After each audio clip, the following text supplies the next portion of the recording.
Namo Vishnupadaya Radhikaya Priyatamane Shishimad Bhaktivedanta Narayani Tinamine Shri Krishna Lila Katane Sudakshana Dhari Madhuri Gunashtayuktam Varam Varenyam Purusham Mahantam Narayanam Tam Shirasa Namami Shri Dandina Bhakti Shru Manincha Shri Krishna Padabdhiritai Kariti Chaitanya Lilamrita Sarsaram Narayanam Tam Satatam Prapadi Tavavasmi Nadivami Tvayavina Iti Vinyayaraditvam Nayamam Charanantikam. Shila Bhaktivinoda Thakur aqui, Jai Mahadranta Javedar. Então, continuando aqui o Javedar, para quem é novo, assim, eu não sei o quanto a pessoa está familiarizada com os termos e tudo. Então, qualquer coisa pode perguntar, tá? Sem problema, não tem bronca, não. Pode perguntar, fica à vontade. Porque como não dá para saber assim, o nível de cada um, né? Aí, às vezes, a gente vai falando coisas como as pessoas já soubessem. Então, por favor, quem tiver alguma dúvida, alguma coisa, pode falar, não tem erro, não. Então, a gente vai para o 7º capítulo do Jaiva Dharma, beleza? Que se chama Nitya Dharma, ou seja, o dever eterno, né? E a existência material. Então, tem um prólogo aqui do capítulo, né, que a gente vai passar para outro diálogo. É legal o Javanam, que sempre tem várias pessoas com vários questionamentos, também é bem interessante. Então, fala assim, por muito tempo, várias pessoas ouríveis, são pessoas ouríveis, moravam numa vila chamada Saptagrama, às margens do rio Saraswati. Né? E diz que pela misericórdia de Nityananda Prabhu, desde o tempo de Shri Udaranadatta, que era um companheiro, né, de Mahaprabhu, ou desculpa, Nityananda Prabhu, bom, também era Chaitanya Mahaprabhu,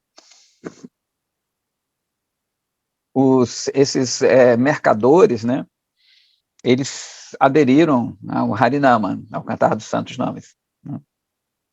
Só que um deles se chamava Chandidasa, e ele era muito avaro, né, muito egoísta, e ele tinha uma esposa chamada Damayanti, e eles sempre acumularam dinheiro, não usufruíram muito da vida no sentido material, né? É engraçado que hoje em dia as pessoas louvam muito essas pessoas, né? Mas é uma consciência meio muar, né? Uma coisa de trabalho, trabalho, trabalho e nem usufrui. Aquilo ali guarda, então é o que eles fizeram. E eles tiveram vários filhos e filhas.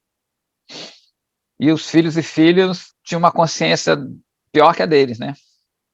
Eles tiveram tudo e por aí, mas eles queriam usufruir só, né, do fruto ali dos pais dele. E eles já ficaram meio velhos e tudo mais, né, os filhos estavam casados e assim por diante, e eles nunca recebiam as pessoas santas na sua casa, que é uma prática, né, da cultura védica, ajudar nos Vaishnavas e nada disso. Né? Então era uma coisa bem egoísta mesmo, nesse sentido, né? Mas a gente vai ver que esse não é um verdadeiro egoísmo. E, né, os filhos meio que seguiram aquilo ali, só que de uma forma pior ainda, porque eles ficavam mais de olho no dinheiro dos pais. Né? Na verdade, eles queriam que os pais morressem, já queriam morrer para pegar grana. Cara, não era fácil, né? E, né, o que acontece? Um dia o Chandidasa chamou todo mundo e falou assim, olha, a gente já está velho, né, nós abdicamos de várias coisas por vocês, e a gente queria um pouquinho mais de respeito, né, por vocês, mais consideração e assim por diante. E os filhos eram bem malandrinhos, né, os filhos e as filhas eram bem malandrinhos, e falaram assim, olha, eles se reuniram, falaram, olha, meu pai, minha mãe, né, eu acho que agora vocês já estão velhos, vocês deveriam ir até um lugar chamado Navaduipa, porque é muito bom para a vida espiritual, pererel, pererel. Mas era um plano deles, os caras eram bravos, né? O próprio filho, assim, eles queriam afastar os pais, porque eles desconfiavam que eles tinham algum dinheiro guardado em casa, né? Lembrando que nessa época, especialmente em Navodipa, não tinha banco ainda, né? E eles guardavam, enterravam muitas vezes, né? Que eram joias e tudo. Na Índia, até há pouco tempo, eu não usava esse negócio, esse esquema de banco em vilas, é muito raro. É por isso que na Índia você vai ver. Eu me lembro que uma vez eu estava distribuindo praçada, a gente tinha um programa de praçada, né, distribuiu alimento em lugares mais. Na verdade, em todo lugar. Mas a gente foi nesse dia, eu me lembro que a gente foi em prostíbulos, nos lugares tipo favela, e eu vi as mulheres com ouro na favela, assim, muito ouro, que é uma forma deles garantir um sustento. Então, era muito comum, hoje em dia está caindo um pouco. As mulheres, os homens compram ouro, qualquer emergência eles vendem aquele ali, né? Então, os filhos confiam, pô, ele deve estar enterrado, acho que eles enterraram justamente no quarto deles, embaixo do quarto deles. Ele falou assim que eles saírem, a gente vai lá, cata tudo. Os caras não são fácil, não. E quem que bolou mais ou menos isso foi o Haricharana, que era o filho mais velho, que encabeçou essa história. Ele falou, vocês vão para lá, Navadvipa, né, que vai ser bom para a vida espiritual de vocês, mas é bem interessante que, né, não tem aquele ditado a males que vem para o bem, e ele fala que tudo que Krishna faz é bom, né? Então, isso foi um impulso para eles irem para um lugar santo, ficarem com pessoas sagradas. Muito legal isso, né? Então, às vezes a gente vê que as coisas muito ruins acontecem com a gente, fica assim, mas a gente vê uma consciência mais ampla, a gente vai ver que tudo é bom para a gente, no final. E existia uma Vaishnavi, ou seja, uma praticante do Vaishnavismo, por ali, falou, olha, ele sugeriu, o próprio filho, malandrinho, sugeriu, né? Falou, olha, ela pode ajudar vocês, guia vocês, leva vocês até lá, e tenho certeza que ela vai querer. Então, armaram isso aí, né? E os pais bobos, né? Oh, eles estão tendo consideração pela gente, que legal, foram enganados pelos pais. É um apego, né? O apego é terrível. Então, agora já começo mais a ler. Tendo selecionado um dia auspicioso, né? Porque na Índia tem muito isso também, você seleciona, vê pelos astros, um dia especial para você, né? Mais auspicioso, mais alvissareiro, para você viajar. Inclusive, eu estava vendo sobre o horóscopo, o mapa astral de Mahaprabhu é muito legal. A gente pode falar sobre o mapa astral de Mahaprabhu. Então, eles foram andando, né, até lá, também era costume, a peregrinação, em geral, você vai a pé, descalço, inclusive. Então, eles foram, né, se instalaram num ponto, perereu. E quando eles chegaram lá, eles tiveram notícia da sua cidade que os filhos já tinham quebrado ali o quarto deles e encontrado dinheiro. Eles ficaram arrasados, ficaram completamente arrasados. Então, eles nem conseguiram comer. Ficaram assim, quando dá aquele bolo, né, na garganta. A menina que estava com eles, a Vaishnavi, falou assim, não fiquem apegados ao celular, né? Começou a consolar eles, vocês podem levar uma vida de ascetas, né, de renunciantes, juntos com os Vaishnavas. Você constrói um ashram, uma moradia simples, né? E né, esquece lá essas histórias, né? Vão para Navadvipa e vamos permanecer lá.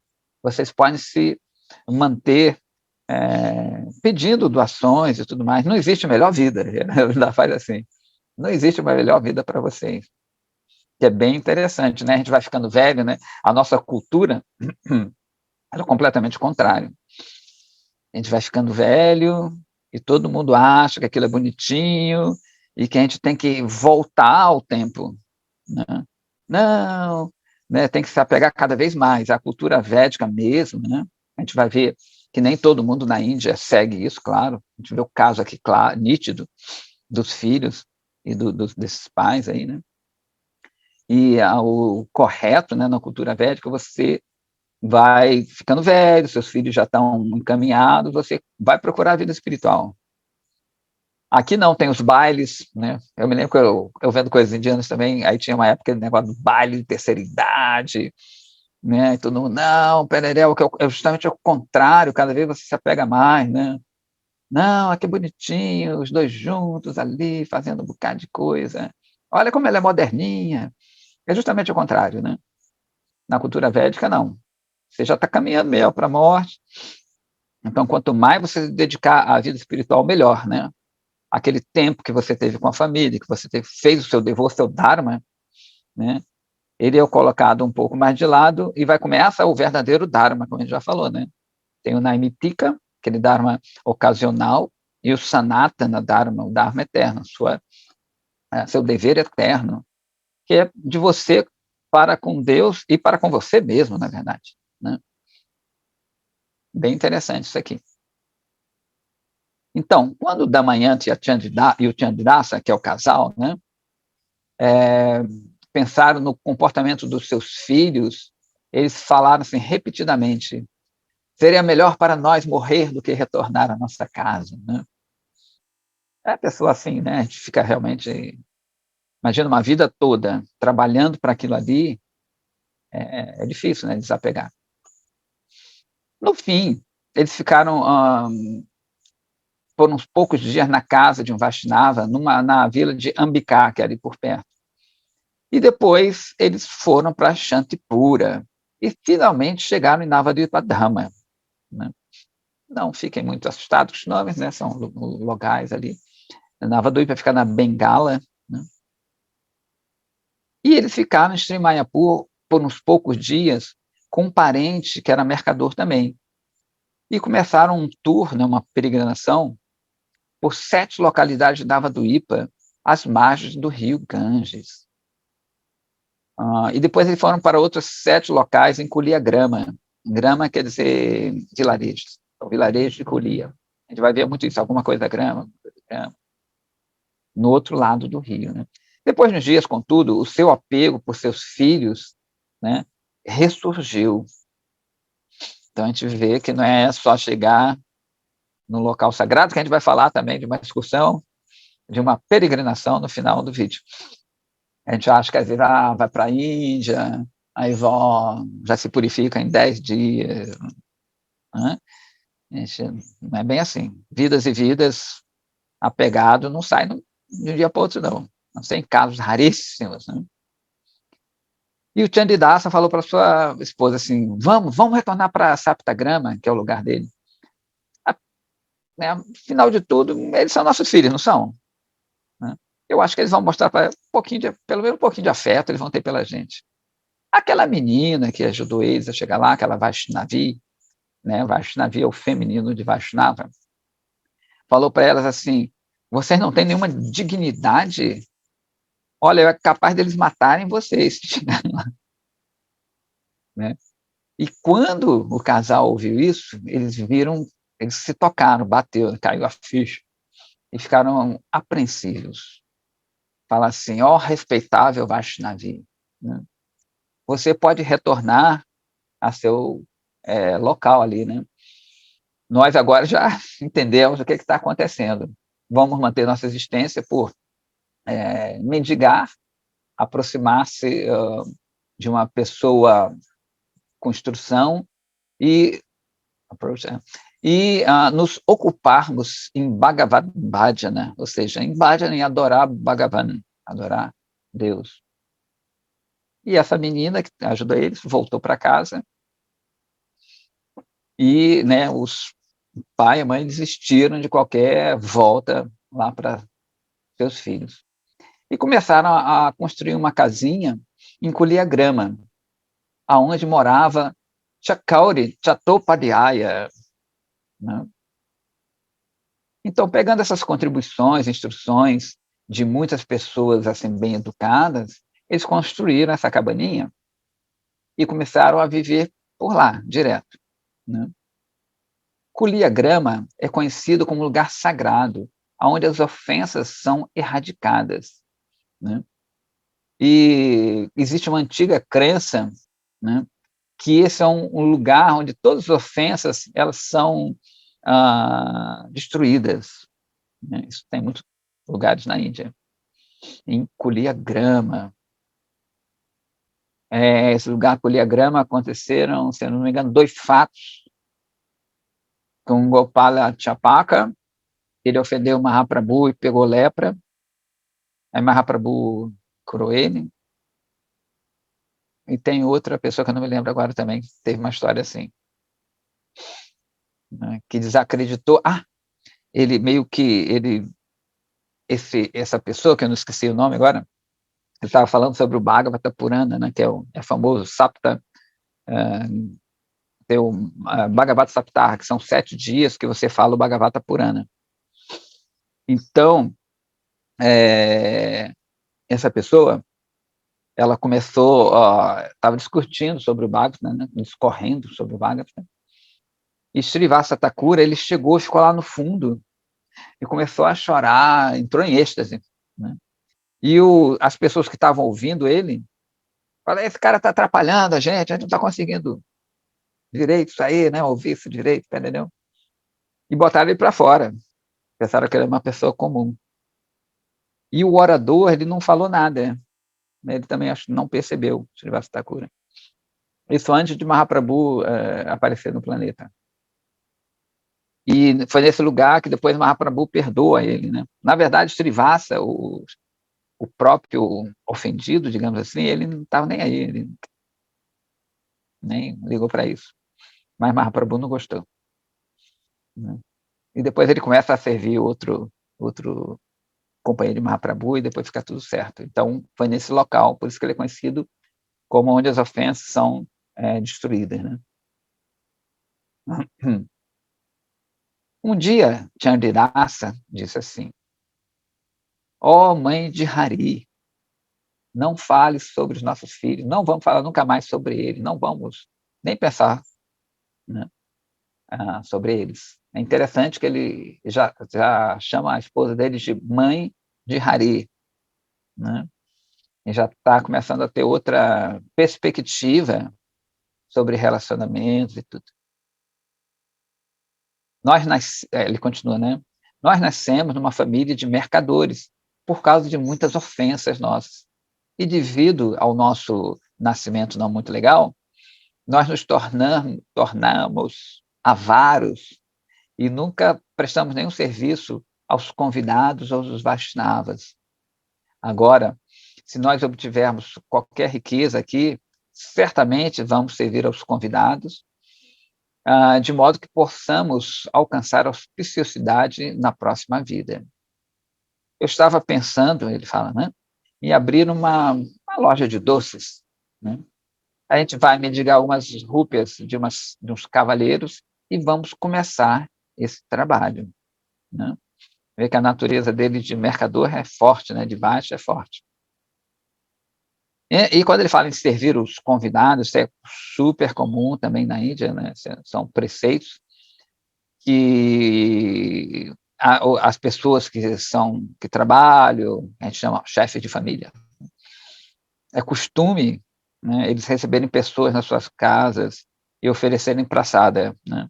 É um dos deveres, na verdade, dos grihastas, né? São pessoas casadas, espiritualistas, diferentemente dos renunciantes, né? São várias classes, como a gente falou, de acordo com a sua natureza.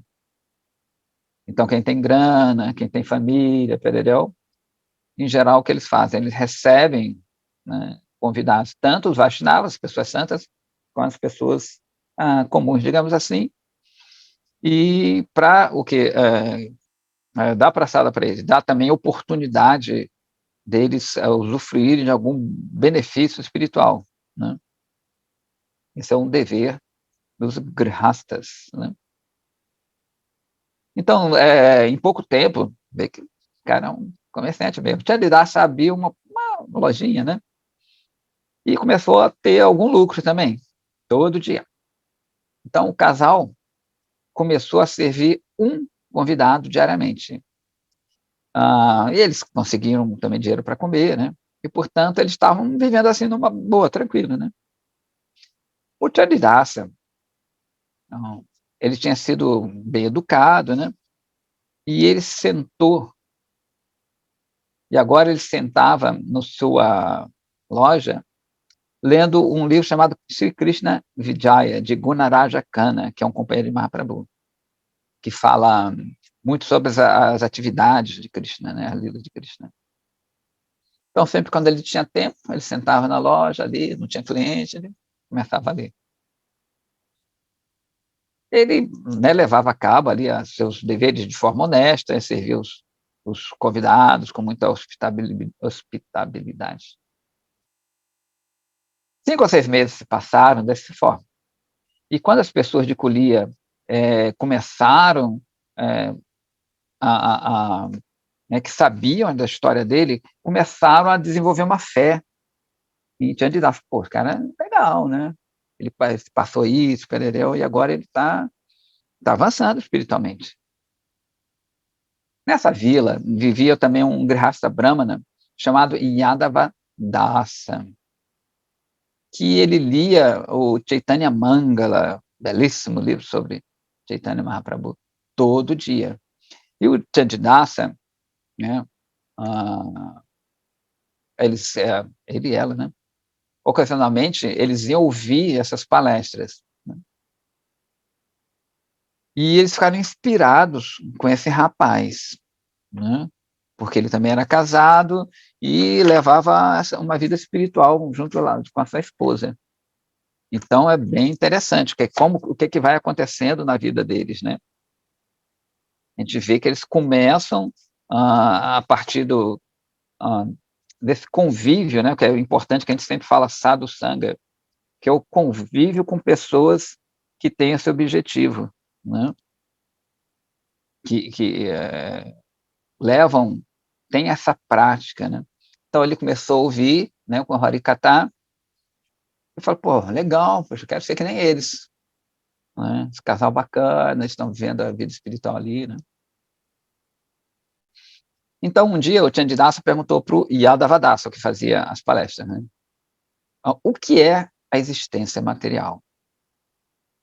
Aí ele falou assim, Yadavadasa, olha, muitos Vaishnavas eruditos vivem na parte oriental, do lado oriental, às margens do Bhagirati, que é um afluente Gangá, do rio Ganges, em Sri Godruma Dwipa. Olha, vamos lá e vocês perguntam para eles, né? De tempos em tempos, eu vou lá e recebo muitas instruções. Hoje em dia, os eruditos Vaishnavas de Godruma, eles são muito hábeis, habilidosos, né? Eles são, na verdade, eles conhecem ainda mais que os eruditos brahmanas nas conclusões dos shastras, das escrituras. Há alguns dias, Sri Vaishnava Dasa Babaji, ele derrotou os brahmanas panditas, ou seja, os sacerdotes eruditos da área, em um debate. Você lembra? Foi o último capítulo, todo mundo se lembra, né? Tomara. E uma pergunta assim profunda como a sua pode ser resolvida de forma mais satisfatória lá com eles, né? Pergunta para eles. E a Davadasa e Chandidasa prepararam-se para cruzar o Gangá à tardinha. Da manhã, que a esposa agora regularmente servia também os Vaishnavas puros, e toda aquela sua avareza, né, aquela coisa mesquinha no seu coração desapareceu, né? Ela fala assim, eu também vou até Sri Godruma. Aí Yadavadava falou, olha, o negócio é o seguinte, esses Vaishnavas, eles não são casados, eles são renunciados. Eles adoraram uma vida assim, de renúncia bem estrita. E eu temo que, de repente, eles não possam ficar muito felizes com você chegando lá, né? Aí a mãe fala assim, ó, vou fazer o seguinte, eu vou oferecer reverências um pouco mais afastado deles, né? Eu não vou entrar lá. Além do mais, eu sou uma senhora, né? Eles não vão ficar zangados comigo. Aí ele fala, tudo bem, não tem problema, vamos lá, né? Então, os 3 cruzaram o rio Ganges e andaram ali na areia até chegar no Pradyumna Kunja, que é aquele local desde o começo de Babaji, você lembra? Então, a Damayanti ofereceu Dandavat Pranama, que é aquela reverência, né, de corpo inteiro. Aliás, não sei como é que ela fez isso, porque ela é senhora, em geral as senhoras não fazem isso. Meu filho. Né? E ela sentou-se embaixo de uma árvore banyan, que é uma árvore sagrada. E a Devadasa e Chandidasa entraram no Kunja, né, que é tipo um bosquezinho, e com grande devoção ofereceram também reverências na Assembleia dos Vaishnavas, que estavam sentados num caramanchão de flores malati, que a gente já falou antigamente. Malati é tipo um jasmim. Paramahansa Babaji, né, estava sentado no meio dessa assembleia, cercado de Sri Vaishnavadasa, que é, né, o discípulo dele, todo mundo se lembra, né, que é aquele sannyasi que veio de outra linhagem. Lahiri Mahashaya, também a gente já conhece de outra história, outro capítulo. Anantadasa Babaji, a gente conhece pouco, e muitos outros. Chandidasa sentou-se perto de Yadavadas. E o Anantadasa Babaji, que ele está surgindo mais ou menos agora, né, olhou para Yadavadas e falou assim: quem é essa pessoa nova que chegou com você? Né? Aí Yadavadasa contou toda a história, né, que tinha acontecido com ele, os filhos roubados e assim por diante. Anantadasa deu um sorriso e disse assim: né, isso é que se conhece como a existência material, que era a pergunta dele. Né? Isso é conhecido como existência material. Uma pessoa que conhece a existência material, na verdade, é um sábio. Né? E aqueles que caem no ciclo dessa existência é uma condição deplorável. Né? Então, meio que ele já deu um resumo da pergunta do outro, de Chandidasa. A mente de Chandidasa estava gradualmente se tornando limpa, né? Porque quando uma pessoa realiza Nitya Sukriti, que a gente já falou da outra vez, né? Aquele Sukriti são atividades relacionadas ao Bhagavan, né? Aos lugares sagrados, ou aos Vaishnavas, por isso que é chamado Nitya, né? Que é eterno, né? Que criam impressões fortes da sua verdadeira natureza, né? Então, ele estava fazendo isso, né? Estava recebendo os Vaishnavas, estava ouvindo Harikatha e assim por diante, lendo Shastra, então ele foi se limpando daquela condição, né, não muito agradável que ele tinha. E ele, inclusive, fala assim, né, ele fazendo isso, ele rapidamente desenvolve Shraddha, ou seja, fé firme, e Ananya Bhakti, devoção exclusiva, grosso modo. Né? Quando ele ouviu as palavras de Shri Anantadasa Babaji, Chandidasa disse assim com o coração já meio macio, tranquilo: a minha prece humilde é que você seja misericordioso para mim e me explique de forma bem clara o que é a vida, a existência material. Anantadasa fala: sua pergunta é muito profunda e eu desejo que Sri Paramahansa Babaji Mahashaya ou o seu discípulo, Sri Vaishnavadasa Babaji, respondam isso. Né? Bem interessante que a maioria dos Vaishnavas, quando eles são perguntados, eles sempre meio que passam para os outros. Né? No capítulo anterior, foi o Paramahansa Babaji que passou, né, as vezes para seu discípulo, e o Anantadasa, agora que está passando para um ou para outro, apesar dele ser mais velho. Né? Então, o Paramahansa Babaji falou assim: você está perfeitamente qualificado para responder essa pergunta. Né? Então, hoje nós vamos ouvir as suas instruções.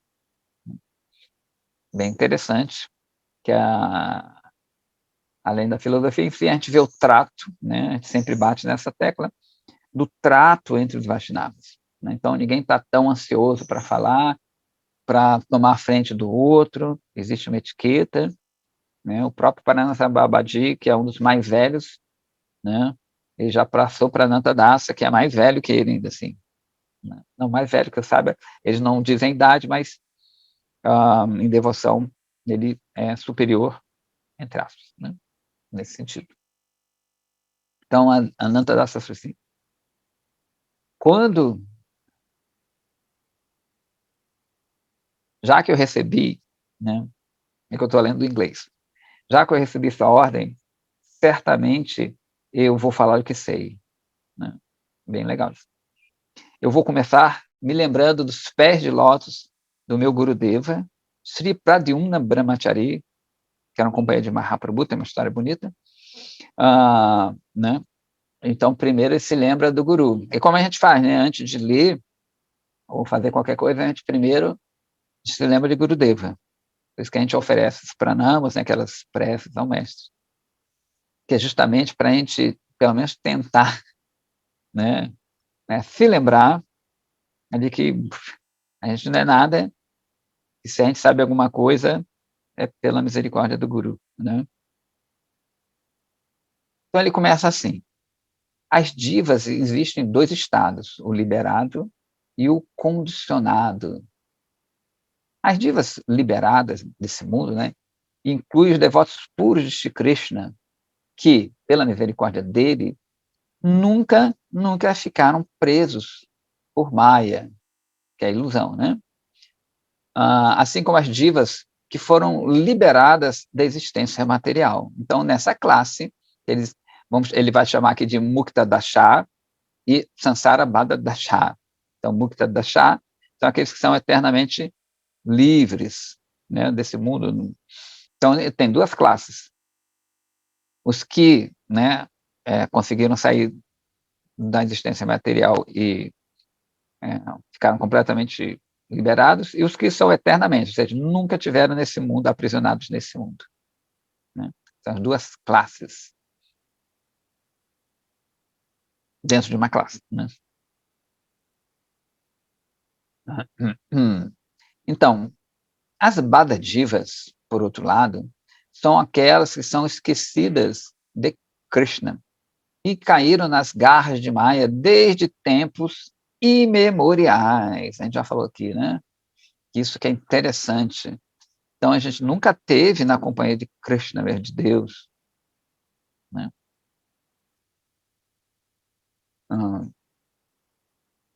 Por isso que a gente está envolvido aqui, porque se a gente estivesse na companhia direta ali da divindade, de Krishna, Vishnu, a gente nunca teria vindo para cá, aprisionado por isso, né? Então, ele fala que, né, desde tempos sem começo, imemoriais, né? Anadi. O seu estado condicionado de existência é conhecido como Sansara Bada Dasha, né? Ou seja, Tabada tá, esse estado Dasha, ele está preso pelo Samsara, que a gente já falou aqui do Sansara, né? As divas que são liberadas de Maya são Tinmaya, não é o cantor, é Tin, tá? Né? Tinmaya. Tinmaya quer dizer que eles estão além de Maya, né? São completamente espiritualizados. Então, essas divas que são liberadas de Maya são Tinmaya. E sua própria vida é o serviço a Krishna. Né? A existência deles é servir a Krishna. Eles não residem neste mundo material, porém, eles vivem onde? Nos mundos transcendentais, como Goloka, Vaikunta ou Vrindavana. Existem inumeráveis divas que são liberadas de Maya. Na verdade, tem muito mais pessoas assim, né, seres assim, do que os aprisionados pela ilusão. A gente pensa que tem muita gente, né? Se a gente pensar, pô, eu estou olhando aqui, tem várias árvores aqui tem mais do que o bloco todo, que tem de seres, né, aprisionados em corpos de inseto, planta, muito mais, talvez, esse quarteirão aqui, só nesse pedacinho aqui. Né? Então, tem gente pra caramba, se a gente pensar assim, né? Imagina, que cada ser vivo tem uma diva, no mínimo, né? Porque, né, tem a diva aqui, que é a principal, que sou eu, E dentro do meu corpo tem bactérias, tem vários bichinhos aqui também, que tem várias divas. Então, mesmo dentro de um corpo só, um corpo humano ali, tem várias divas que estão ali. Então, é muita gente. Porém, isso é uma quantidade mínima em relação a que são liberados. E ele fala assim, ó, as divas que estão presas por Maya também são inumeráveis. Devido à sua falha, né, de estarem afastados com Krishna, a sombra, né, a potência, que ele chama que é a potência de sombra, Chaya, Shakti, ou Maya, né, Chaya quer dizer sombra, prende a diva com as três cordas da existência material, né? Que a gente já viu isso exaustivamente, Sattva, Raja e Tamas, né?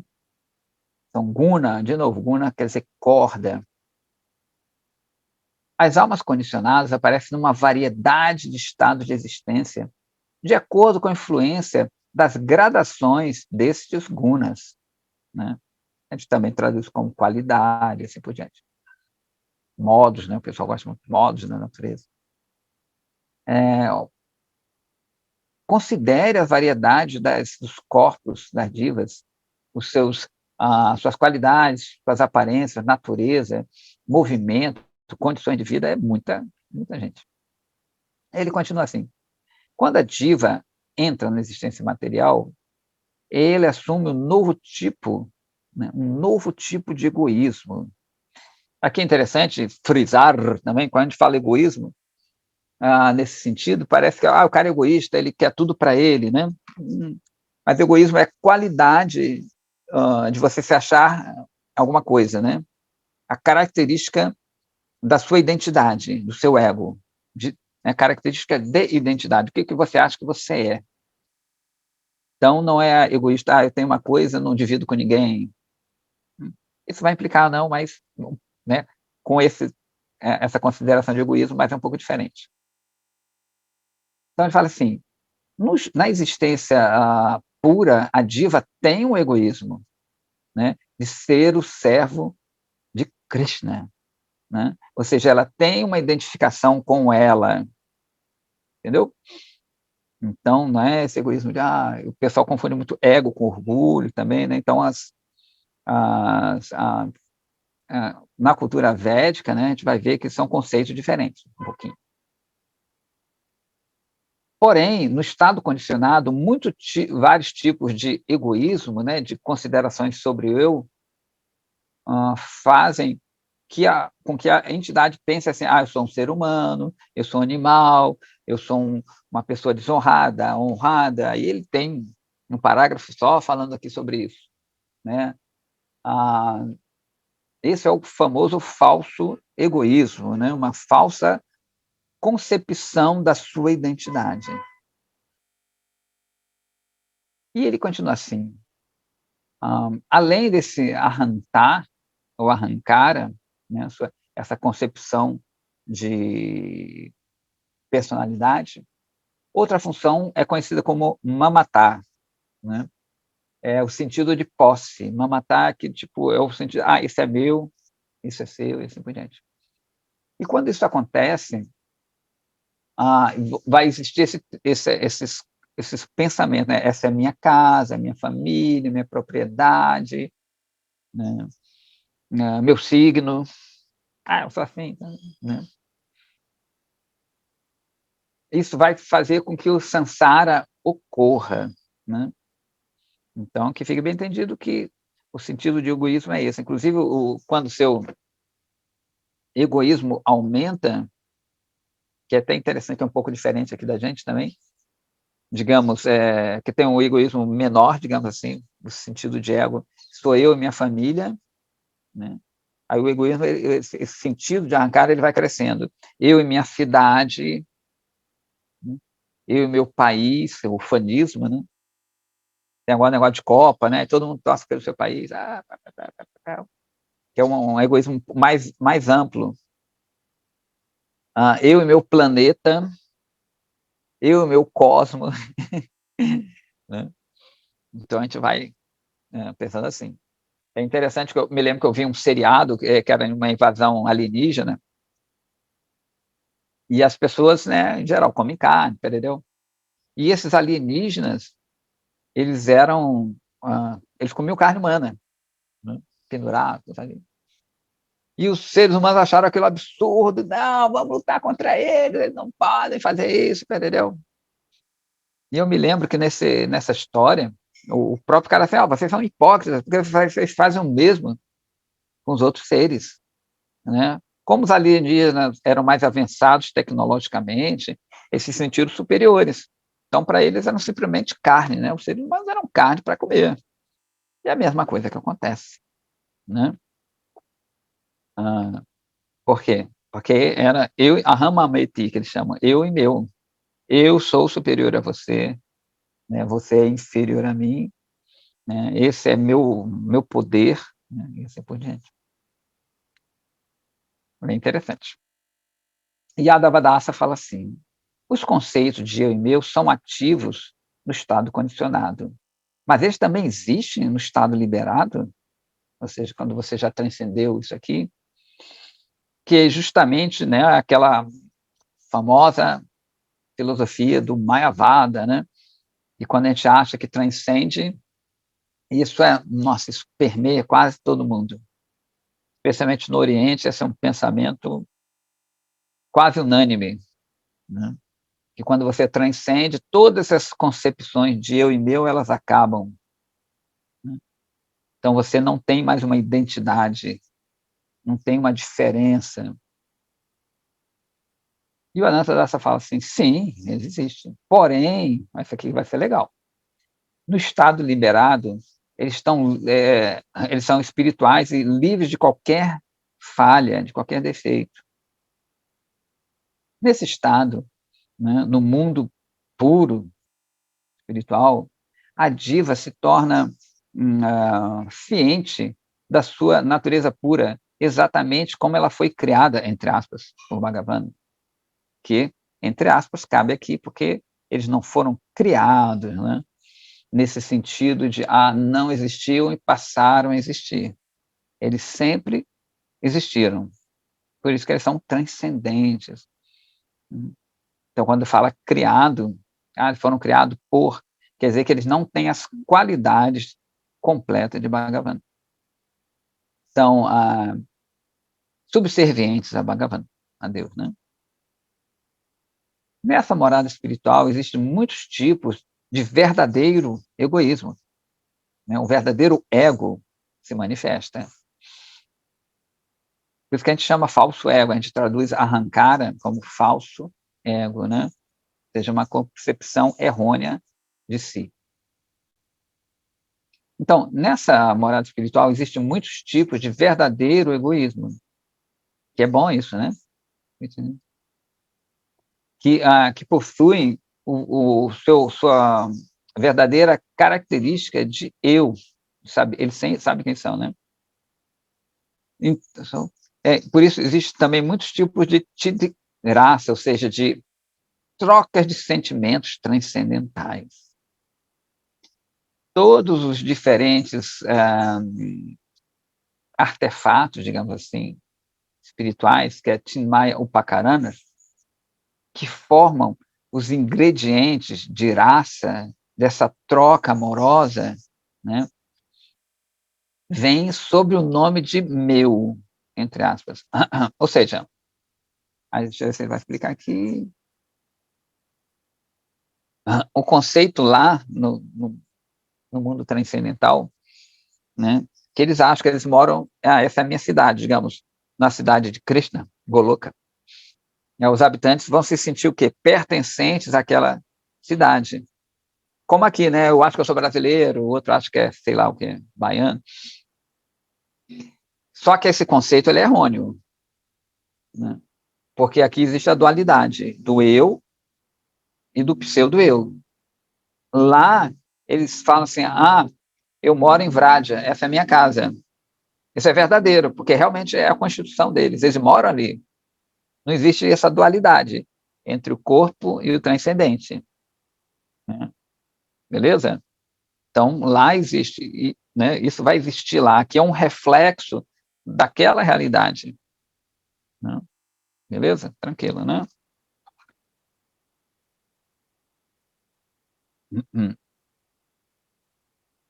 Então, isso lá existe, ele continua aqui, enquanto aqui são... isso é uma coisa imposta pela ilusão, né, para o ser vivo. Aqui é tudo imaginário. Isso significa que essas concepções não são, na verdade, aspectos da diva, porém são identidades falsas e relacionamentos falsos, nesse sentido de temporário. Né? Consequentemente, todas as variedades de identificação material na existência humana, elas são impermanentes e não são verdadeiras, né? Somente causam tristezas e felicidades momentâneas. E a Devadatta fala assim, essa existência falsa, desculpa, essa existência material, ela é falsa? Outro ponto bem legal aqui também. Não, esse mundo enganoso, ele não é falso, né? Ele é uma realidade pelo desejo de Krishna, que é outro conceito que a gente já falou aqui, mas sempre vale a pena voltar, que essas outras escolas que a gente falou também, elas dizem que tudo aqui é falso, né? Ou seja, isso aqui não existe, né? Nunca existiu e não vai existir, né? No conceito Vaishnava, isso aqui é verdadeiro, porém ele é temporário, daí que vai existir o conflito de naturezas, mas isso aqui é verdadeiro, porque isso é uma criação, tudo bem que não é uma criação direta de Krishna, mas tudo que Deus faz é verdade. A própria ilusão, olha que loucura, ela é verdadeira. A ilusão existe, só que ela é temporária, né? Mas ela é verdadeira. Não é uma coisa que eu imaginei, que eu criei, que não existiu e passa a existir, né? Sacou? Então ela também, a própria ilusão, ela é verdadeira. Né? Krishna até diz, Daivi Resha Gunamai, né? Essa essa energia, ela é divina, inclusive ele fala, Daivi vem de divino, Daivi Resha Gunamai. Mama Maya, essa Maya é minha, Mama Maya Duratyaya, Maya Vaya Prampadinte, Maya Tantarantite. Né? Tem verso que ele vai citar mais tarde, se não me engano. Ele fala, essa energia divina é minha, né? Quando ele está falando para Arjuna, essa Maya é minha. Né? Tudo bem que tem outra função, outra energia, porém, é eterno. Então, a gente já falou outro dia, a própria matéria ela é eterna. Ela só não é consistente, né? Ela tem quebras de existência, digamos assim. Né? Ela não se manifesta, mas ela está sempre... Não é que ela nunca existiu e passa a existir, e um dia vai parar de existir. Ela sempre existiu, ela fica ora em manifesto, ela se manifesta. Ora se manifesta, ora se fica imanifesta. Mas ela tem um contínuo, né? Ela há de infinitum. Está sempre acontecendo aquilo ali. A existência material está sempre acontecendo. Não tem essa história que tem muitas filosofias, tem de que não existia nada, né? Aí se cria algo, que é a matéria, né? E um belo dia nunca mais vai existir. Né? E o que existia algo antes dela? E o que vai vestir depois? Né? Então, isso aqui parece uma brincadeira de Deus, que ele, né, nunca teve isso aqui, ele tem aquilo ali e nunca mais vai existir aquilo ali, fechou. Né? O conceito védico, não. Sempre existiu, sempre vai existir, porém, ora se manifesta e ora não se manifesta. Né? Então, ele continua assim, né? É a concepção da diva do verdadeiro eu, né? De eu e meu, quando ele entra nesse mundo do material, que é falsa. Aí sim, esse conceito ele é falso. né? Esse conceito de achar que é eu e meu. E mesmo assim, sendo falso, ele sempre vai existir também. Porque sempre vai ter alguma diva, algum eu que está nesse mundo, né? Sempre vai ter, eles chamam Srishti Lila, que é a Lila, né, o passatempo, a brincadeira da criação. Então, Srishti Lila, ela sempre vai existir. É óbvio que ela pode acabar no sentido para o indivíduo, né? O indivíduo que se tornou, se liberou, ele não vai ter mais contato com a matéria. Aí tudo bem, acabou, né? Mas a matéria em si e essas atividades, elas, como a gente falou, elas continuam. Isso é bem legal. E ele continua, né? Aqueles que acreditam que este mundo é falso são aqueles que assumem a teoria da ilusão, que são os famosos Mayavadis. Vadi é o teórico, né? Aquele que assume uma teoria, um Vada, da ilusão, Maya. Tais pessoas são ofensivas, né? Ele fala. E ela vai dar assim, por que nós caímos nesse relacionamento ilusório? Pergunta de $1 milhão. Bhagavan, Ananta Dasa responde, Bhagavan é a entidade espiritual completa, Purna Chid Vastu, é o termo em sânscrito, né? E as divas são partículas desse espírito, Chidkarna. Né? A primeira locação, digamos assim, o primeiro local das divas é uma linha fronteiriça entre o mundo da matéria e o mundo transcendental. Na verdade, Gurudev fala que não existe essa linha, isso é mais para a gente localizar na nossa mente por enquanto. Né? Não existe uma linha que pulei para lá, no transcendente, pulei para cá, estou na matéria. As divas que não esquecem o seu relacionamento com Krishna são dotados de poder com Chit Shakti, né? Essa Shakti, essa energia, grosso modo, né? Transcendental. E elas estão imersas na sua posição no mundo espiritual. Só acabar aqui, peraí. Aonde elas se tornam companheiras eternas de Sri Hari e começam a usufruir da bem-aventurança transcendental do serviço a Krishna. Então, tem uma mãozinha aqui. Pode falar. Ih, cadê você? Diga. Esse tema, né? Antes que o senhor termine, só para incluir uma pergunta, um pedido aqui. Eu vi uma história. Hoje eu estava escutando uma aula de um sannyasi, um amigo nosso. Ele estava falando que houve um momento que Srila Prabhupada estava no planeta aí, houve uma crise entre China e Índia. E aí ele comentou sobre esse contexto político, né? E ele falou assim: nós não somos chineses, nós não somos hindus, mas é importante entender que nós estamos acostumados a viver uma vida condicionada, uma vida ligada à matéria durante muito tempo. Então, transcender, deixar tudo isso de lado é muito, muito difícil, muito, muito complicado. E não é adequado que se faça assim, abandonar essas designações, essas identificações de forma abrupta. Isso tem que ser com realização. Aí eu queria pedir para o senhor poder comentar, assim, porque existe uma tendência, quando a gente acha que a gente está fazendo um jogo errado, tá mal situado, a gente querer abandonar, inclusive, identificações que a gente tem, apegos, assim, mas isso às vezes acontece de forma abrupta e os resultados não são realmente benéficos a nível espiritual.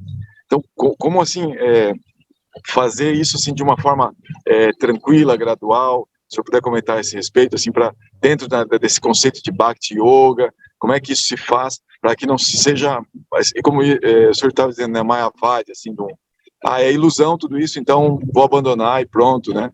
E se eu puder falar um pouquinho mais disso, eu agradeço. Beleza. Isso acontece muito, né? Especialmente pessoas novas, que elas ficam maravilhadas, né? Isso é comum, né? Às vezes vem os swamis, né? Vem os maharajas, os gurus, aí tem aquelas festas, aí todo mundo cantando, né? Tem show, todas aquelas emoções à flor da pele ali. E a pessoa, né, que tem uma inclinação já para Bhakti mesmo, ela fica maravilhada com aquilo ali. Ela fica, é isso que eu quero, né? E entra de cabeça. Tem pessoas que trazem já de vidas passadas, o que a gente falou, o Nitya Sukriti, que ele está falando, que realmente elas conseguem, assim, renunciar, né? E quando eu falo renúncia, não é não ter coisas, né? A nossa renúncia Vaishnava é diferente. A renúncia Vaishnava, na verdade, é você usar tudo aquilo para Krishna. Agora, cada um tem uma natureza material, como a gente já falou no Varnashrama Dharma. Tem... Desculpa. Tem gente que tem essa natureza monástica, e realmente ela vai mesmo, e consegue, beleza, bacana. Tem pessoas que não têm essa característica monástica, né? Também não tem nenhum problema, né? E se tornam, continuam levando sua vida com muita devoção, né? É o caso até do Prabhu ali. Então, não tem nenhum problema, né? Mas o que é que acontece? Cada um tem um ritmo, né? Eu tenho um ritmo, o fulano tem outro ritmo. Então, o devagar e o depressa é muito relativo, né? Depende de cada um. Que para mim pode ser super rápido, para ele pode ser super lento e vice-versa. Agora, não é muito fácil, às vezes, você saber esse ritmo. Às vezes é meio complicado, né? Às vezes eu posso achar que meu ritmo é como numa maratona, né? Uma corrida, eu já corri assim, mas tem gente que sai disparado assim e cansa lá adiante. Tem gente que sai disparado e já é um atleta treinado, né? E vai até o fim, naquele ritmo ali, né? E tem pessoas que elas começam um pouquinho, e aumentam lá no final, do meio para o final. Era meu caso, né? Eu cheguei a completar tudo isso. Mas, enfim. Isso muitas vezes se dá com o tempo, né? Com a convivência, de você estar com os Vaishnavas mais maduros, com seu mestre, né? Isso, como a gente está falando, é uma coisa muito extremamente individual. E que deve ser passado pelas pessoas mais velhas dessa forma. Fala, olha, não é tão assim, porque muitas vezes gera um fanatismo, né?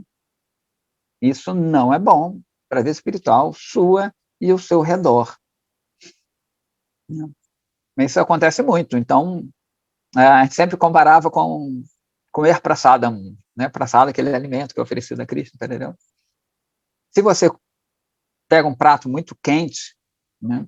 E na Índia se costuma comer com as mãos, você tá aquele prato quente ali, você vai muito afoito, quando você pega, você queima o dedo, e queima também a boca, né? Acho que eu já dei esse exemplo aqui. Se você come pela beiradinha, né, com o tempo você vai, chega até o cerne ali, não queima os dedinhos, nem a boca, inclusive quando você queima a língua, o seu sentido, o seu paladar, ele não fica bom.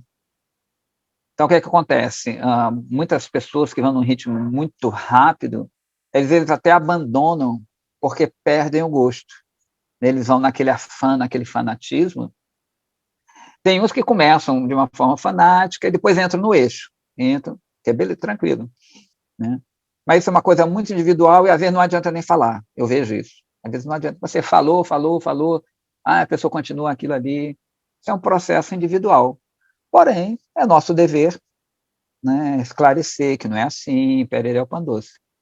Mas, né, nós não somos donos de nada, né? Mas a gente, como mais velho, a nossa obrigação é essa, né? Os gurus falam essas coisas também, né?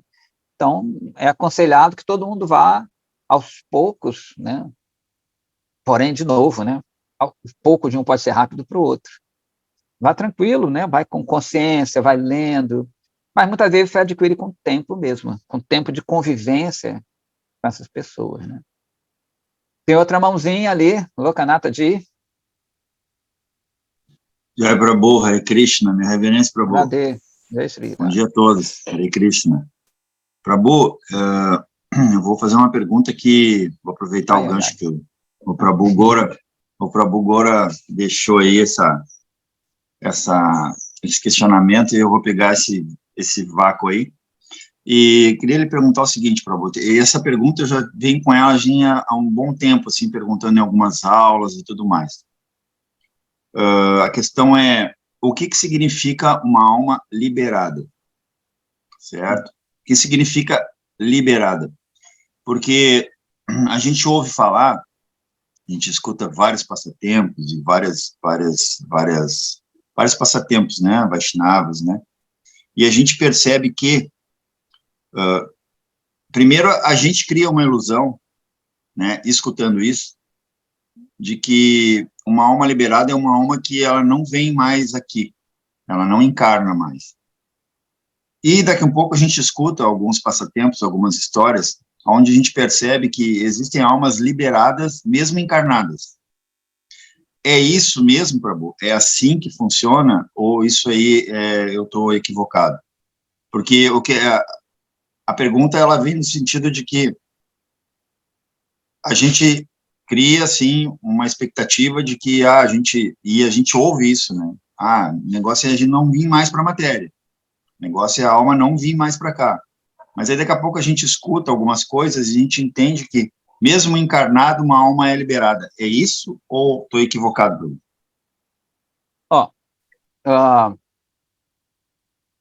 O propósito não é não encarnar mais. Em Bhakti, é servir a Krishna, né? A não vir mais para esse mundo, que a gente vai explicar depois, não é o propósito. Isso é o propósito dos Mayavadis, né? Dessa outro tipo de filosofia, que é não encarnar mais, se tornar uno com Brahma, né? Ou seja, é uma coisa de fuga.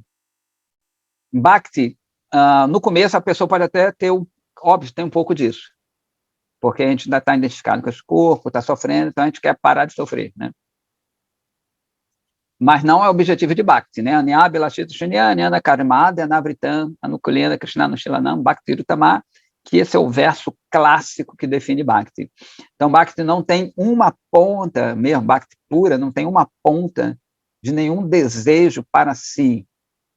Todo desejo é servir a Krishna, né? Ele não quer saber se está corpo, não corpo, homem, mulher, preto, branco, céu, inferno. Ele quer servir a Krishna. Isso é Bhakti pura. Então, nosso objetivo não é não vir para cá, né? Quando eu falo, aqui está falando que essas pessoas, o mukta, Jiva Mukta, a pessoa liberada, no nosso caso, né, é a pessoa que tem essa bhakti pura, só quer servir a Krishna, né? Então, quando ela chega no estágio de prema, que é o estado máximo, né, esse amor por Deus, ele não adquire mais nenhum corpo material, não adquire. Meu Gurudev até fala que se essa pessoa entrasse no corpo, ele explodiria, ele não comportaria aquilo ali, né?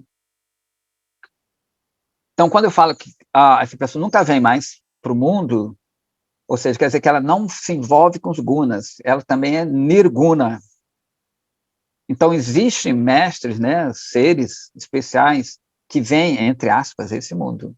Eles aparecem aqui, parece que tem corpo, assim como Krishna. Krishna toca o mundo? Não. Krishna assume um corpo material? Não. Porém, ele aparece aqui, né? Esse é um grande conflito teológico, né, em outras linhagens, um grande conflito, muitas vezes, que se Deus ele encarna ou não, né? Porque para muitas teologias e teólogos, né, claro, eles acham que quando a divindade se manifesta aqui, ela assume carne, né? Os próprios Advaitavadis, eles acham que quando Brahma, que é o espírito amorfo, né, ele aparece aqui, ele assume uma forma que eles vão chamar de Ishvara. Shankara, isso tem na teologia de Shankaracharya. Esse Ishvara nada mais é do que Brahma numa forma material, né, envolvida em sattva, né, para se manifestar para a gente. E ele sofre as paixões humanas também, ele tem paixões humanas. Só que o que acontece? Ele vem, dá seu recadinho e vai embora, diferente da gente. Né? Então, é quando Brahma, para ele, né, a gente não concorda com isso, quando Brahma, esse ser amorfo, né, esse espírito sem identidade, né, sem característica, como eles falam, nirvishesha, nirguna, nirvikara, né, a gente vai vendo isso em várias filosofias, né, que eles vão sempre falar aquele que não é, aquele que é inominável, aquele que não tem forma, aquele que não tem qualidades. Então, isso é uma forma deles acharem que esse Brahma, né, ele tem contato com a gente, através do Ishvara. Já a gente, né, os Vaishnavas, não são Dvaitas, mas também tudo bem, pode chamar de Dvaitas, que existe essa dualidade entre o eu e o super-eu, né? Então, quando ele vem isso, a Krishna, ele se mostra para a gente, né? Então, quando Krishna vem aqui, né, ou qualquer um guru, todo, né? Srila Siddhara Maharaj falava que o mundo transcendental, todo mundo é guru, tudo é guru lá. Por quê? Porque eles estão todos nirguna, todos eles estão servindo a Krishna. Então, se uma árvore, né, se uma pedra lá, que são todos conscientes, né, por eles se manifestam aqui. É por isso que eu já falei que eu nunca gosto dessa palavra encarnação. A encarnação de Krishna, a encarnação, eu não gosto disso, porque parece que assume carne, né? Por isso que a gente sempre fala, eu gosto de avatara, prakasha, esses termos são muito mais ricos. Quando fala encarnou, Krishna encarnou aqui há 5.000 anos. Nunca encarnou. Nunca encarnou. Né? Porque se ele encarna, ele sofreria aquilo ali, as revés, as paixões. E é o que muita gente pensa. Mas ele se mostra. Para Kasha é mais ou menos como luz, como um aparecimento, uma manifestação, uma coisa assim. Para por si mesmo, que não depende de nada. Como Prabhu, a gente não fala Prabhu é o nome de Krishna. Bu quer dizer existir. Prabhu, aquele que existe por si mesmo, ele não necessita nada para aparecer. Para cá, olha, ele não necessita de nada nem de ninguém. Né? Ele não precisa assumir um corpo para cair aqui de nível. Né? Porque pô, o cara desce o nosso nível aqui. Isso é muito comum também no catolicismo, né, que fala de Cristo, que ele assumiu o corpo, que ele sofre. Se você tem o conceito de Cristo como alguém que vem do mundo transcendente, né, vem para esse mundo e acha que ele nasce como a gente, é por isso que fala que ele nasce de uma virgem, ou seja, o nascimento dele não é comum, é um aparecimento, se a gente tem esse conceito. E ele toma chicotada, né, e sofre de chicotada. Minha tia Super Carola, minha tia Babi, que já está mais para lá do que para cá, ela viu um filme de Jesus, de Mel Gibson, é bem cruento. Só uma pessoa santa vai aguentar tanta dor. Na verdade, eles não estão sendo chicoteados ali, o corpo deles não está sendo fustigado, eles não estão sofrendo. Né? Ou seja, sofrimento é característica de tamas, de ignorância. Se eu falo isso, eu estou dizendo que eles estão em ignorância. Pô, se eles estão em ignorância, por que eles são transcendentes? Por que eles são muktas, liberados? Estão liberados de quê? Né? Então, esses seres são os verdadeiros gurus, né? Guru high level, que vêm do mundo transcendente, que aparecem do mundo transcendente, eles nunca assumem corpos como o da gente. Agora, eles parecem, né? Eles, né, você vai ver, devido ao nosso olhar de Maya, como Krishna. Né? Então, você vai dizer, o guru está precisando disso, está disso, e eu vou servi-lo. Porque se eu não tiver essa aparição, como é que eu vou servir ele? Eu não vou nem ver. Se ele é inominável, se ele é ineficaz, como é que eu vou ver? Como é que eu... Né? Por isso que o Srila Prabhupada fala que o guru é a transparência da divindade. Né? É o meio transparente. É onde você pode servir. Eu vou servir a quem, se não aparecer ninguém? Né? Meu guru interno. Guru interno. Sei lá o que é meu guru interno, nem sei o que é. Não sei nem quem eu sou, como é que eu vou ver meu guru interno? Eu vou servir a quem, esse meu guru interno? Por isso, né, quando essa concepção desse prakasha, ele não é bem entendido, eu começo a servir outrem, um outro ser humano, porque ele é palpável, né? Aí vai existir essa filosofia de que quem serve o outro serve a Deus. O cara serve o outro, está servindo a Deus, que Deus está dentro dele, né? Acaba ele sendo o próprio Deus mais tarde, como a gente vai ver com Vivekananda, que é um dos papas do Advaitavada, que vieram para cá, ele vai ter esse conceito do Daridra Narayana, né? O Narayana pobre, Prabhupada não gostava disso nem um pouco, porque Narayana é rico, né? Ou seja, né, vou servir ao meu irmão, né, eu estou servindo a Deus, eu sirvo ao pobre, estou servindo a Deus, quem recebe um pobre, recebe Deus na sua casa, né? É um conceito muito perigoso, porque ele vai cair nessa filosofia de que todo mundo é divindade, né? Eles vão desdobrando, né, esses conceitos filosóficos vão desdobrando, se a gente analisar a filosofia teológica, né, depois, especialmente aqui no Ocidente, a gente vai ver que vai criar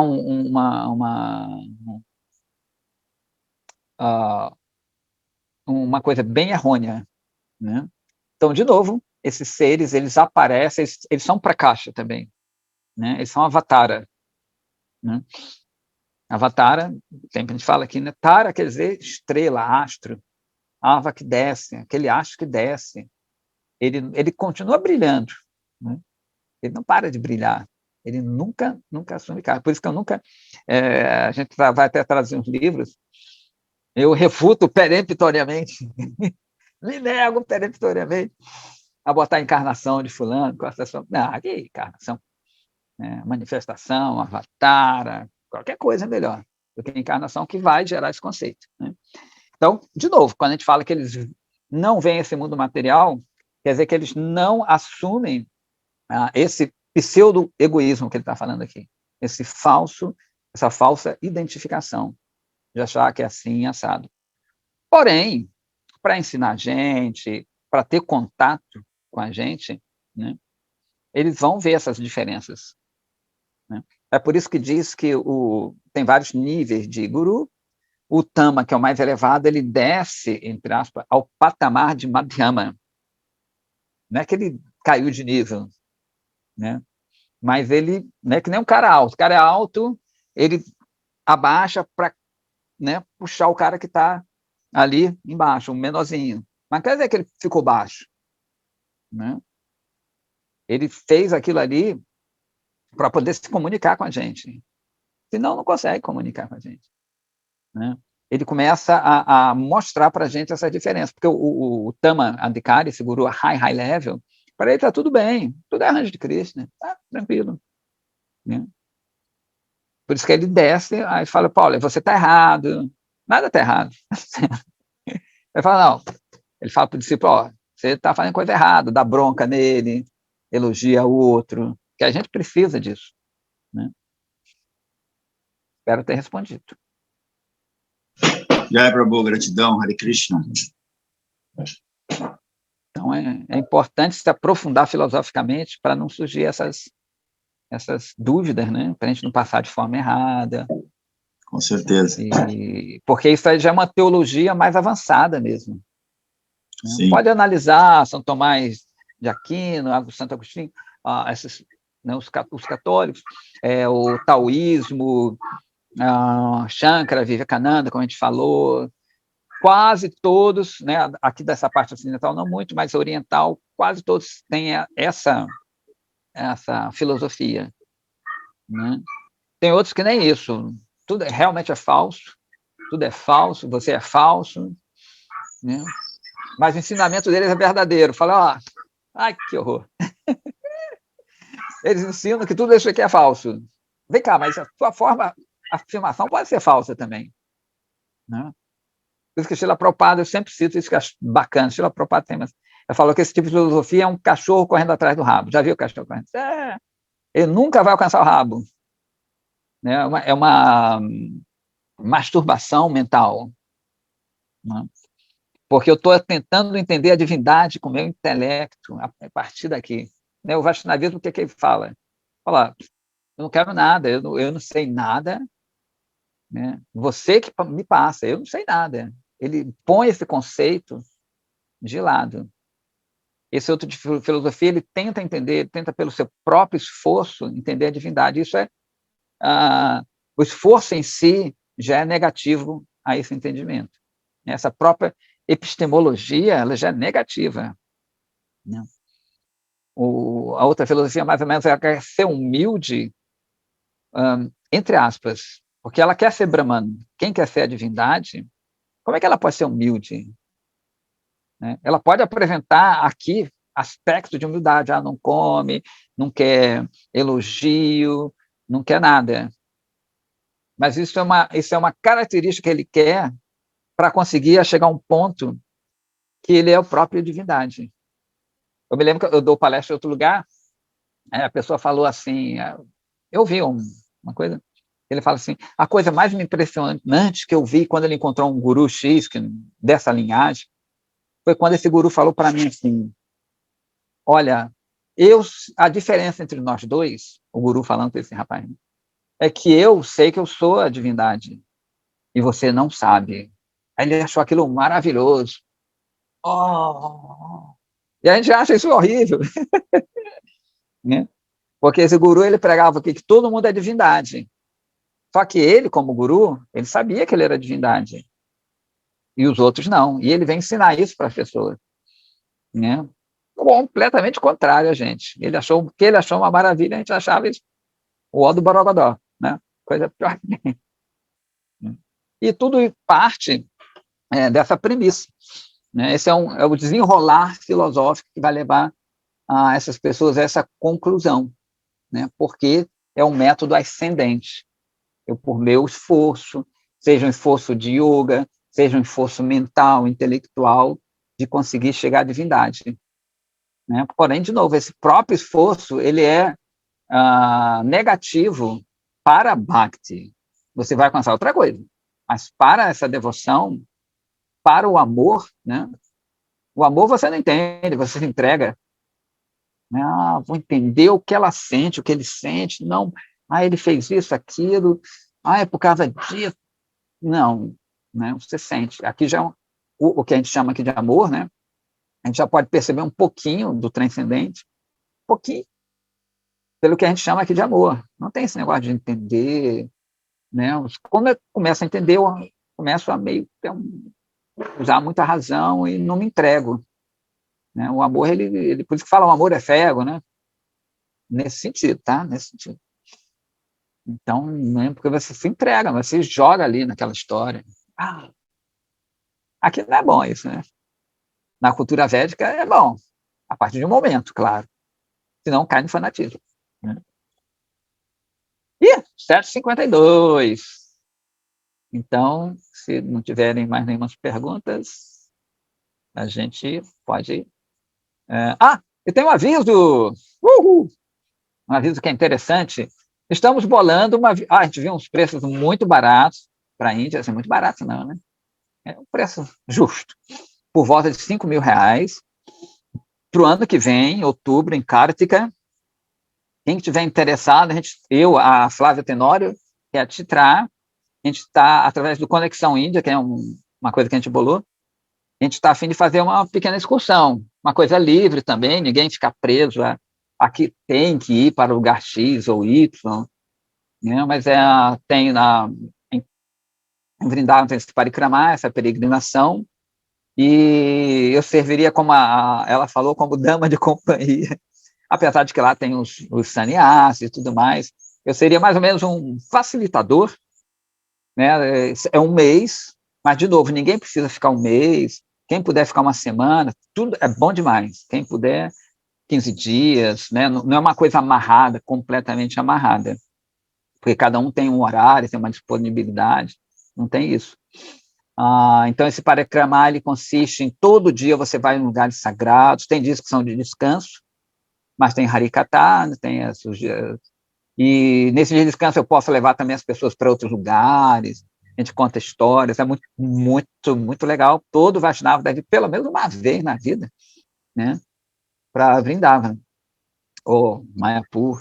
Então, quem quiser, contata com ela, comigo, a gente está bolando ainda, né, porque tem muita gente querendo ir, mas na hora mesmo, pouca gente vai. E tem que aproveitar, porque as passagens estão extremamente caras quando se faz na hora. Né? Eu estava vendo 8 a 10 mil reais. A Vrindavan, uma conhecida nossa, pagou. Ela nem falou, porque ela ficou com medo de falar. Eu falei, caro pra caramba, porque resolveu na hora. Né? Ou seja, dobrou, a passagem dobra. Então, quem quiser interessado, até ela está agora mostrando a cara aí, a Titradi. Então, a gente está pensando nisso.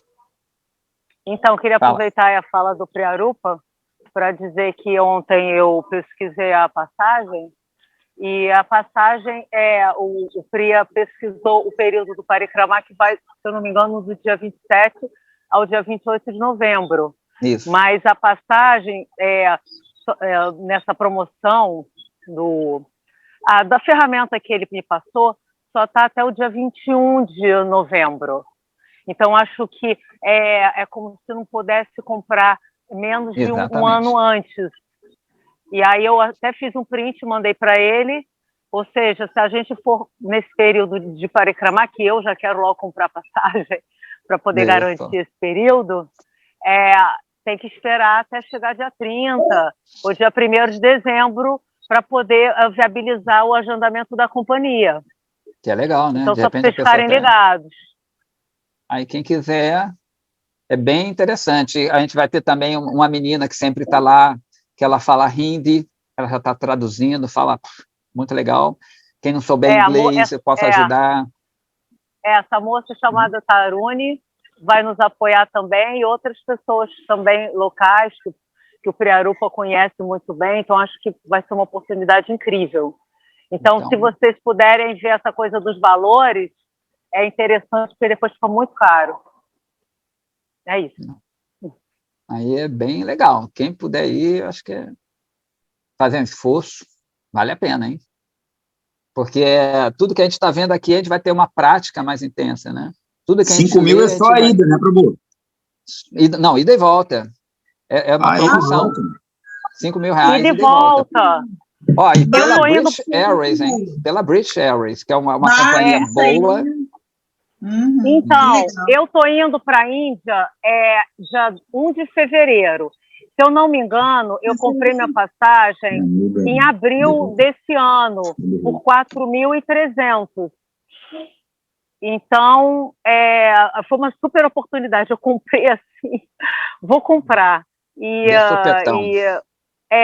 aí eu estou indo dia 1º de fevereiro, vou ficar até dia 10 de março, porque depois eu vou visitar uma família lá na Inglaterra. Aí eu desmembrei, ficou R$2.000 mais caro, mas tudo bem, se eu fosse só para a Índia, seria 4.300.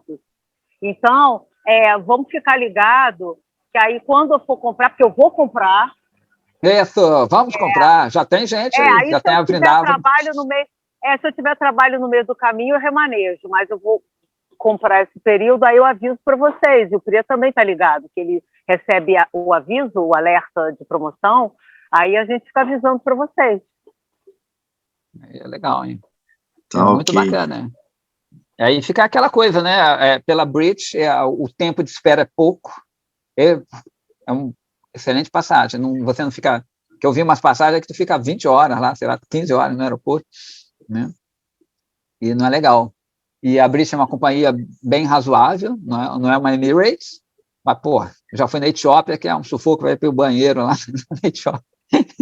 Um fodor do caramba. Enfim, né? Então, quem quiser, puder, aí a gente arruma e vai todo mundo junto, aí a gente arruma os táxis, a gente vai ver essas coisas quando chega, já tem táxi, já tem a hospedagem, a gente pode ver isso com bastante antecipação, né? Quem quiser, já adiantando um pouquinho assim, né? Tem o Parikrama, eu não me lembro agora quanto é que está, $250 no mês, parece que é assim, $250 no mês todo com praçada. ônibus, e tudo mais. Agora, tem 3 tipos de parikramá lá, 3 grupos. A gente pode escolher entre esses 3 grupos de parikramá que fazem. Né? Tem os grupos grandes, tem os grupos menores. Eu, particularmente, gosto dos menores, né? Porque é menos gente. Mas o outro é mais animado, quem gosta. Aí também, de novo, ninguém está preso a seguir o guru X ou Y, cada um tem seu guru, e é no relax. Né? Quem quiser só ir para o seu lugar, vai também, isso não tem essa história, né? Eu vou fazer as historinhas lá. Aí quem quiser acompanhar, beleza. Então tem esses 3 grupos, nesses estão incluídos já essas coisas, né? Um eu não sei ainda, eu tenho que pesquisar. Mas está incluído isso tudo. Porém, quem quiser ficar num espaço melhor, porque às vezes eu já não fiquei a primeira vez, porque eu não lugar apertadão. Eu fui embora, falei, caramba, calor do caramba, faltou luz. Eu sou meio chato, eu já sou coroa, né? Eu gosto de ficar num lugar melhorzinho. E o melhorzinho ainda não é tão melhor assim, né? Mas pelo menos que tem uma cama, que eu tenho problema na coluna. Então tem essas coisas. Aí tudo vai remanejando, tudo a gente vai ajeitando. Mas a estadia em si, ontem mesmo falei para uma moça, ela falou, aí lá fica, se você fizer o parikramá, $1.000 de despesa, tá ótimo. Ainda vai sobrar dinheiro, né? Seja 5.000 passagem, mais ou menos, se não aumentar ou diminuir, não sei, e 1.000 para você ficar lá. Agora, se você quiser viajar e de avião para o lugar aí é outra história, mas $1.000 para estadia lá um mês, dá de sobra. Né? Dá para comprar umas roupas, a gente precisa comprar tira, copiando, quem quiser artefatos Vaishnava, né? Então é isso aí. Aleia Jaktaes. A sorte está lançada. Quem quiser, depois a gente vai vendo aí, né? Beleza? Todo mundo convidado. O Gurudev sempre convidava, assim, para parikramar. Vamos, Gaura! Vamos agilizar alguma coisa aí. Mas reverência aí. Obrigado, bro. Obrigado, Mataji. Jade. Tudo de bom, então, para vocês. Aí. Bom dia, boa semana. Bom dia, Haribol. Igualmente. Bom dia. Tchau. Bom dia, Haribol. Bom dia, Haribol. Jade. Vamos, Mani Majari. Bom dia, bom dia. Bom dia, Prabhu. Vamos, Neida. Prabhu, manda no grupo lá. Manda no grupo lá os detalhes Vambora. Beleza, assim que a gente souber direitinho, né, a gente te manda. Ok. Radhe Shyam. Tchau.